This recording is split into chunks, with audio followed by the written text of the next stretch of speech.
quiet courtroom turns tense as a woman stands accused of driving intoxicated, her breath test revealing shocking numbers.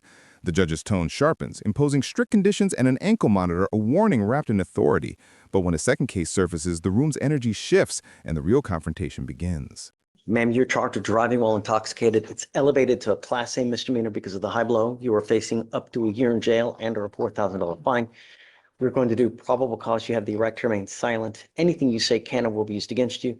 You have the right to have an attorney present. If you cannot afford one, one will be appointed to you, ma'am.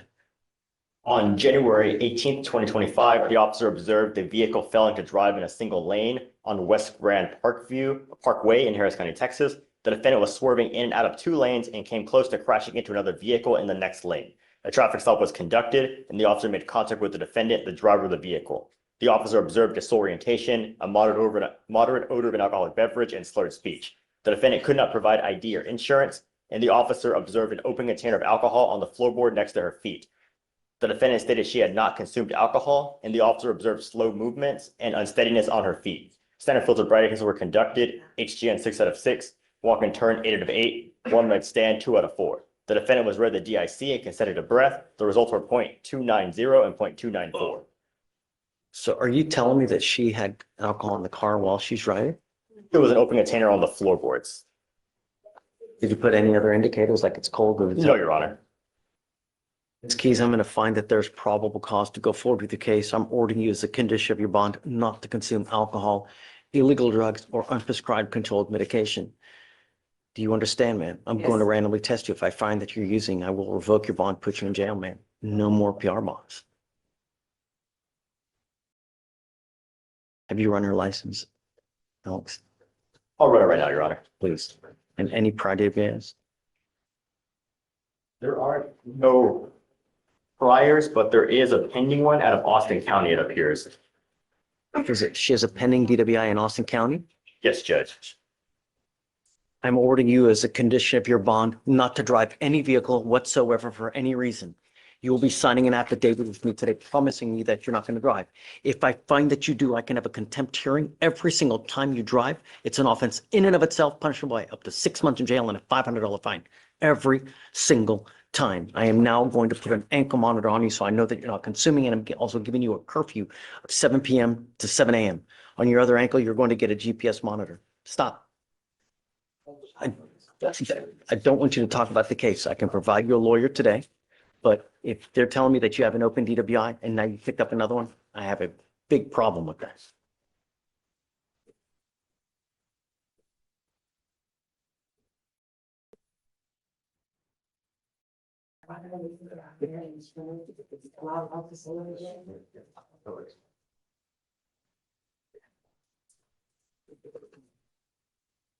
I was going to provide you a lawyer today, ma'am, if you would like, a court-appointed lawyer.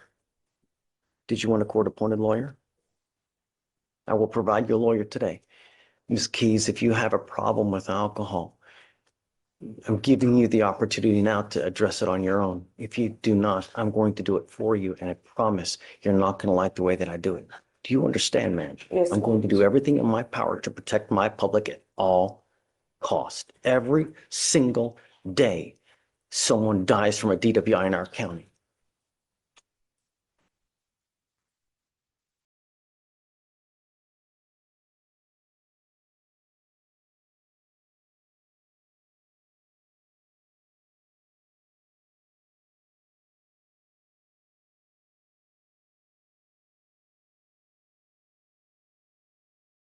I need you to fill out an application for me, and, or you know what, hold on a second, maybe.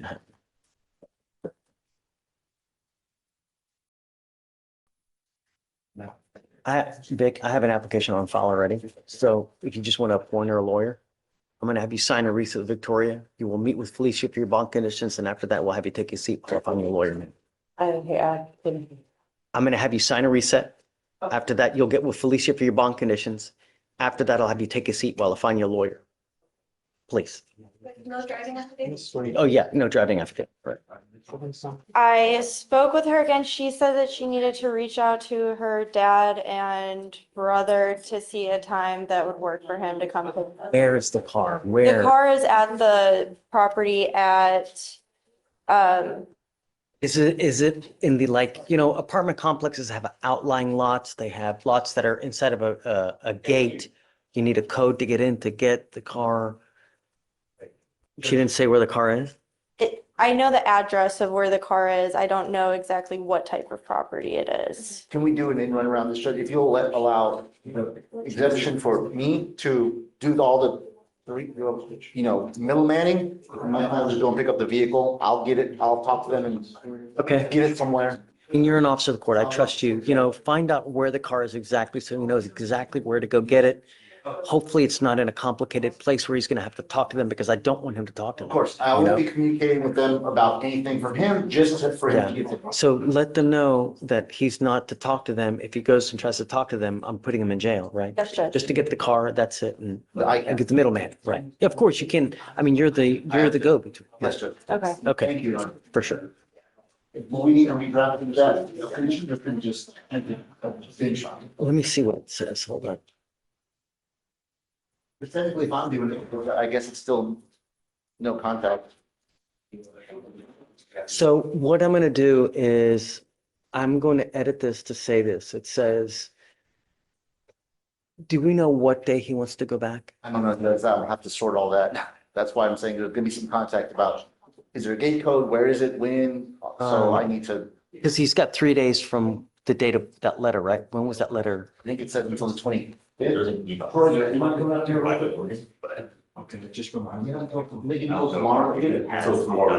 Okay, so I'm gonna put here, defendant has until 1:25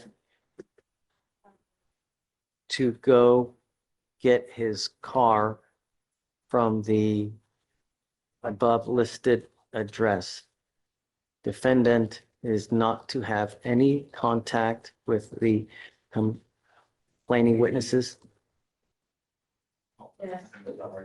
and no weapons. What began as a DWI hearing spirals deeper, an open container, a prior charge, and a judge losing patience. Now, legal confusion brews as another case emerges, tangled in contradictions and missing details. With pain, bruises, and conflicting testimonies on record, the judge faces a decision that could change everything. As well. So he's going to be the middleman to figure out where that car is for you to get it. You get it and you go.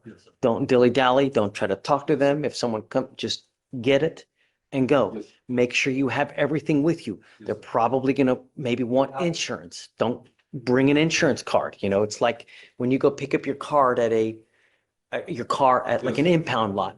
You need your insurance card. If you don't have insurance, they're not going to give it to you. Make sure you come with the keys, you got your insurance card, everything so that you know. You understand? Yes, sir. Okay, all right. We'll have you sign this. So you know what you can and can't do. Yes, sir. All right, okay, good. Come up, sign it, we'll let you go. Thank you. Okay, and thank you, Thank you for your patience. JP. No, thank you. You're doing great. Sorry, Mr. Pons, I'm just, The affidavit and she said she didn't feel pain. I don't know. All I know I'm is telling that. you, that's why I'm up here challenging the PC on that one.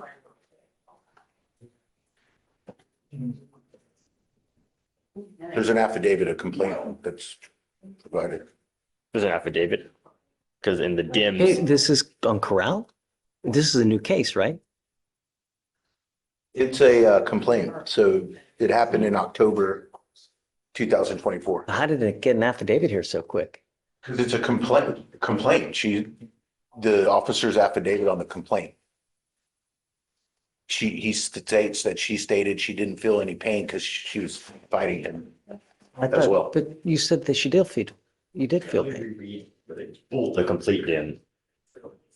I wouldn't, or that's the problem, is the DIMS is maybe contradicting or inaccurate or different from the affidavit that I'm talking about. That the officer filed with the complaint.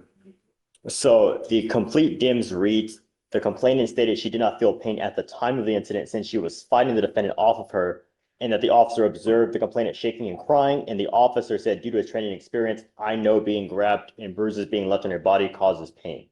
So according to the full DIMS, the complainant didn't say she felt pain. she said that she didn't feel pain at the time of the incident because she was fighting the defendant off of her. And that's what the full dim states. And the officer, based on training experience, saw the bruises on her and being grabbed and squeezed and came to the conclusion that it caused pain. It could also be the exact, that what she said was, I was shaking and crying because I was fighting him. She's the one that says that.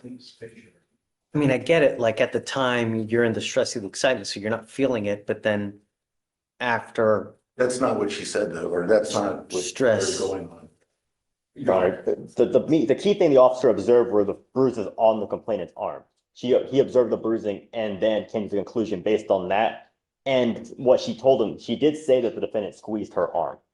And based on that, her crying, shaking, and the bruising, he came to the conclusion that she felt pain due to that being squeezed. I mean, taken as a totality, is that not sufficient for probable cause purposes? I don't know. You have a sworn document where she says one of the elements is missing. And then everything else that he's adding is not in that To document. be more specific, she's saying she did not feel pain at the time of the incident since you were fighting. She didn't say she didn't ever feel pain. She said at the time since she was fighting the defendant off of her. But the officer. not in that. asked- But the officer never asked, hey, do you feel pain? Why And wouldn't you the officer ask? never asked. He came to the conclusion based on totality. Get it, but I don't know, I mean,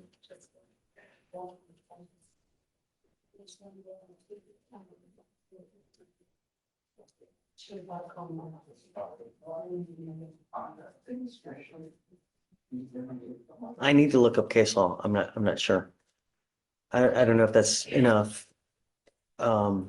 Because I mean, it's such a low standard for probable cause purposes, you know? I mean, I get that you're saying that it's not alleged the pain as an element, but taken as a totality.